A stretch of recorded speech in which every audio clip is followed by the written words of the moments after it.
আসসালামু আলাইকুম রহমতুল্লাহ। প্রিয় দর্শক, একটি দুঃসংবাদ। আমাদের এই জুলাই আগস্টের একজন শহীদ, যে শহীদ ভাইটিকে কবরস্থানে কবর দিতে গিয়েছিল বাবা, কিন্তু কবরস্থানের যিনি সভাপতি ছিলেন আওয়ামী লীগের একজন নেতা, সেই কবরস্থানে সেই শহীদ ভাইকে কবর দিতে দেয় নাই। সেই লোকটি, সেই দোসর, আওয়ামী লীগ ফ্যাসিবাদের দোসর, সে রিসেন্টলি গ্রেপ্তার হয়েছে। গ্রেপ্তার হওয়ার পরে তিনি অনেকগুলো মামলা তার নামে, সে সবগুলো মামলায় তিনি মোটামুটি জামিন পেয়ে যাচ্ছেন। আরও কিছু মামলা বাকি আছে, সেগুলো তিনি জামিনের প্রক্রিয়ায় অব্যাহত রেখেছেন। মোটামুটি মোটা অঙ্কের টাকা ব্যবহার করে সে এই সুযোগ সুবিধা ব্যবহার করতেছে। প্রিয় দর্শক, কেন, কে সেই লোকটা, তার পরিচয় আপনাদের সামনে আমরা তুলে ধরবো এবং সংশ্লিষ্ট কর্তৃপক্ষের দৃষ্টি আকর্ষণ করতেছি। আপনারা এই বিষয়টি দেখবেন। এবং ওই যে আমাদের যে আইন উপদেষ্টা আছে ডক্টর হাসিম নজরুল, সে কী করতেছে, তার ইশারা ছাড়া কি এগুলো হচ্ছে? তাকেও দায়ভার নিতে হবে। শহীদদের রক্তের সঙ্গে গাদ্দারি, এটা মেনে নেওয়া যায় না। প্রিয় দর্শক, শহীদ ইয়ামিনকে সাভারে তালবাগ কবরস্থানে কবর দিতে দেয়নি জিএস মিজান।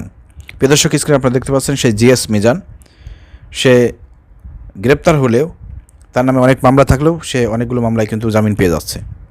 এ বিষয়ে আমরা সংশ্লিষ্ট কর্তৃপক্ষ বলতেছি, যাদেরকে বলতেছি বর্তমান সরকার পক্ষ, আপনারা এটা দেখবেন। এত বড় একজন দোসর, সে কীভাবে জামিন পেয়ে যাচ্ছে। আর বাংলাদেশে বিভিন্ন জায়গায় কিন্তু অনেক এমপি মন্ত্রীরাও জামিন পেয়ে যাচ্ছে। এটা কিন্তু দুঃখজনক ব্যাপার। শহীদদের সঙ্গে কিন্তু গাদ্দারি এরা। সাভারে স্বৈরাচার পতন আন্দোলন চলাকালে গত 18 জুলাই দুপুরে প্রথম শহীদ হন MIST শিক্ষার্থী শায়েক আসহাবুল ইয়ামিন। শহীদ ইয়ামিনের বাবা সাভারে থানা রোড ও গেন্ডার মাঝামাঝি স্থানে অবস্থিত তালবাগ কবরস্থানে শহীদ ইয়ামিনকে নিয়ে যান।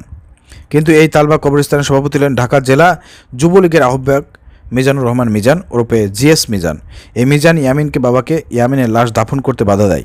জিএস মিজানের সাথে আরও যারা ইয়ামিনের লাশ দাফন করতে বাধা দেয় তারা হলো সাভার পৌর স্বেচ্ছাসেবক লীগের সাধারণ সম্পাদক জিএস মিজানের ভাই নাসির আহমেদ লিদন, তার ভাগ্নে সাভার কলেজ ছাত্রলীগের সাবেক সাধারণ সম্পাদক ইয়াকিন ইয়াসার। আচ্ছা, এই মিজান অ্যারেস্ট হয়েছে, তার বিরুদ্ধে 9-10টা মামলা হয়েছে। মিজান প্রায় 7 মামলায় জামিন পেয়ে গেছে, বাকিগুলোতে জামিনের জন্য ভালো অঙ্কের ডিল সম্পূর্ণ হয়েছে। মানে এটা একটা সতর্কমূলক একটা পোস্ট, যে এই মিজান যে কোনো সময় সে বাইরে বেরোবে, আবার সেই তাণ্ডব চালাবে। আমরা চাই এই অন্তর্বর্তীকালীন সরকার একটি বিপ্লবী সরকার, শহীদদের রক্তের সঙ্গে যাতে কোনো গাদ্দারি না করা হয়।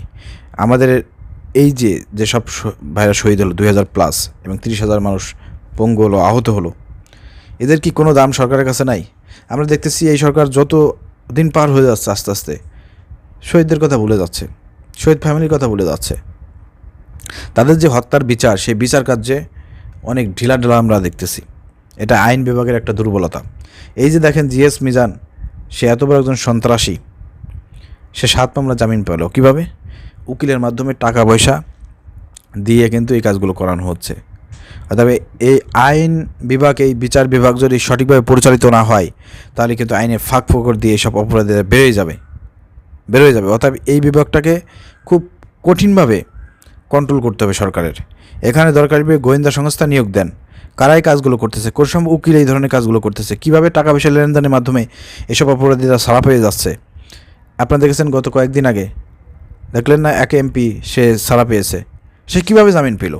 দুর্নীতিবাজ একজন এমপি, সাবেক অবৈধ এমপি, সে ছাড়া পাইছে, পরে জনগণ তাকে আবার গণপিটুনি দিয়ে পুলিশের কাছে সোপর্দ করছে। তার মানে এখানে কিন্তু আইনের অনেক ফাঁকফোকর আছে এবং টাকা পয়সা খেয়ে কিন্তু বিচারকরা, এরপরে আপনার ওই উকিলরা এবং সাক্ষী তৈরি করে কিন্তু এই কাজগুলো হচ্ছে। অতএব এই বিষয়ে আমি বলবো, সংশ্লিষ্ট যারা আছেন বিচার বিভাগে বর্তমান অন্তর্বর্তীকালীন সরকারের, আপনারা কড়া দৃষ্টি রাখুন এবং এই অপরাধীদের শাস্তি নিশ্চিত করুন।